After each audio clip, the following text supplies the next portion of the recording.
Estação Vostok, a missão à Antártida que mudou a história da humanidade. É possível dizer que não há nenhum local do mundo mais inóspito e curioso do que a Antártida, o continente mais seco, elevado, ventoso e frio do planeta.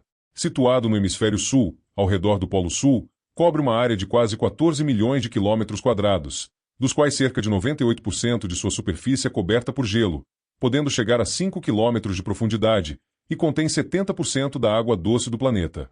Nesse local eternamente branco e gelado, as temperaturas podem chegar a menos 80 graus Celsius no inverno, e no verão podem variar entre menos 10 graus Celsius e 10 graus Celsius. Ninguém mora lá. Ninguém pode fazer nenhum tipo de atividade militar ou de mineração na região por se tratar de um ambiente de cooperação internacional científico. Mas em dezembro de 1957, bem durante a corrida espacial, a então União Soviética, querendo explorar e entender o que é a Antártida, estabeleceu a Estação Vostok no Polo Sul geográfico, mais conhecido como Polo de Inacessibilidade, por ser uma das regiões mais remotas e isoladas do continente. Os soviéticos, porém, não estavam lá apenas para pesquisar.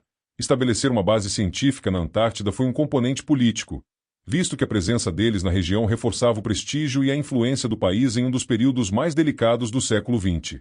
Em 1974, em meio à Guerra Fria, Claude Lorius, um glaciologista francês, pousou em território dominado pela União Soviética.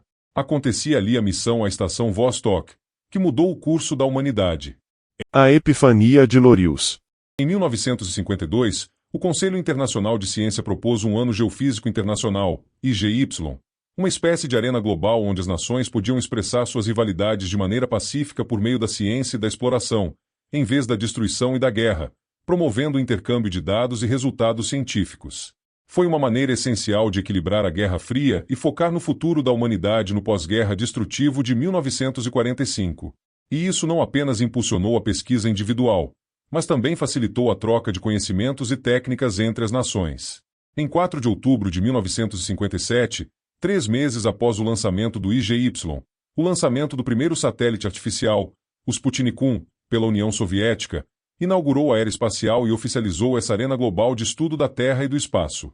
Houve também uma mudança drástica na percepção pública e na política internacional tanto quanto na rivalidade entre os soviéticos e americanos, que passaram a competir intensamente em várias áreas de exploração. Foi nesse cenário que um dos mais proeminentes glaciologistas da época, Claude Lorius, embarcou na missão polar francesa Antártida em 1957, visando realizar pesquisas sísmicas que revelaram montanhas e vales sob milhares de metros de gelo no continente. Em 1964, Lorius retornou à Antártida para a base francesa do Mont d'Urville para testar brocas de gelo, e foi lá que teve uma epifania. Em uma noite, enquanto bebia uísque com amostras das pedras de gelo que havia brocado, refletiu: e se o ar preso no gelo contivesse informações sobre a atmosfera e o clima da Terra há milhares de anos? E se esses dados revelassem o destino da nossa raça? A descoberta do século. Segundo James White, diretor do Instituto de Pesquisa Ártica e Alpina da Universidade do Colorado, em Boulder, o gelo é o melhor gravador do passado. É, na minha opinião, o melhor gravador, particularmente em escalas de tempo de anos a dezenas de milhares de anos. Então, se você quiser entender os últimos 8 milhões de anos do sistema climático, os núcleos de gelo são a melhor maneira de fazer isso, disse White ao documentário Ice and the Sky, de Luc Jacquet, um diretor vencedor do Oscar que já foi biólogo e trabalhou na Antártida. White ainda observou que tudo está suspenso no gelo, gases, partículas e isótopos, que pintam um quadro perfeito do ambiente do passado. O gelo é o único que não possui prós e contras, muito diferente de anéis de árvores ou sedimentos oceânicos, que precisam ser decodificados e interpretados pelos cientistas. Lorius ficou sabendo que os soviéticos tinham um ambicioso programa de perfuração na Estação Vostok. Apesar de se tratar do auge da Guerra Fria, a política não impediu que ele usasse das amizades e contatos que havia feito além das fronteiras do seu país com cientistas da América, Europa e União Soviética para conseguir o que precisava. Em 1974, Lorius comandou um programa de perfuração no Domo C, a 1.094 quilômetros em direção ao coração da Antártida, onde, na companhia de soviéticos e americanos, desenvolveu técnicas para coletar, transportar e analisar núcleos de gelo.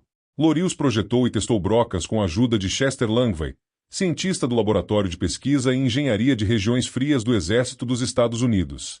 3 anos mais tarde, eles extraíram um núcleo de gelo de 9 metros que revelou os últimos 20 mil anos do clima da Terra.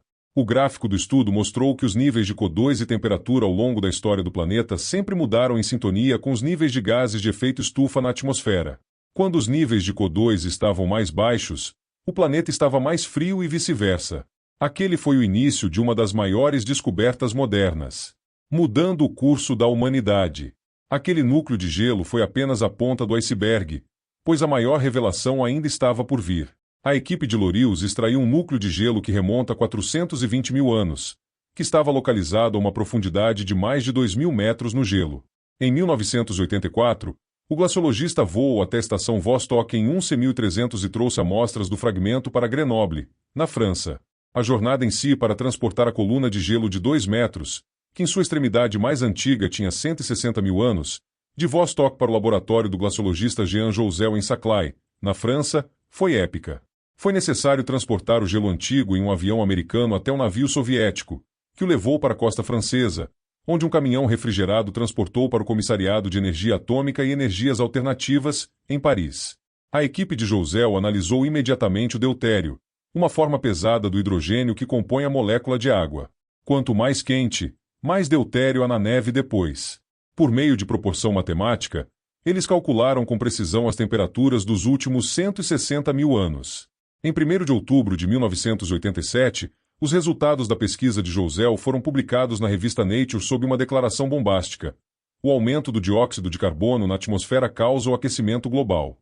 Alguns anos antes, em 1979, o meteorologista Jules Charney alertou que dobrar a quantidade de dióxido de carbono na atmosfera aumentaria as temperaturas globais em até 3 graus, conforme suas simulações. Naquela época, todos acreditaram que era apenas especulação, mas os dados da missão de Lorius a Vostok mostraram o contrário. Há milhões de anos, o planeta sofria com variações naturais de temperatura devido a uma alteração sutil em sua órbita ao redor do Sol. Ao receber mais radiação solar, os oceanos e o solo liberam mais CO2 em função da decomposição da matéria orgânica.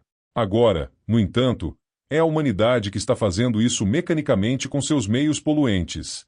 Apenas um ano após a matéria de capa da Nature, a Assembleia Geral das Nações Unidas apoiou a criação do Painel Intergovernamental sobre Mudanças Climáticas, IPCC, comprovando que o que Claude Lorius descobriu em sua missão à estação Vostok mudou o curso da humanidade para sempre.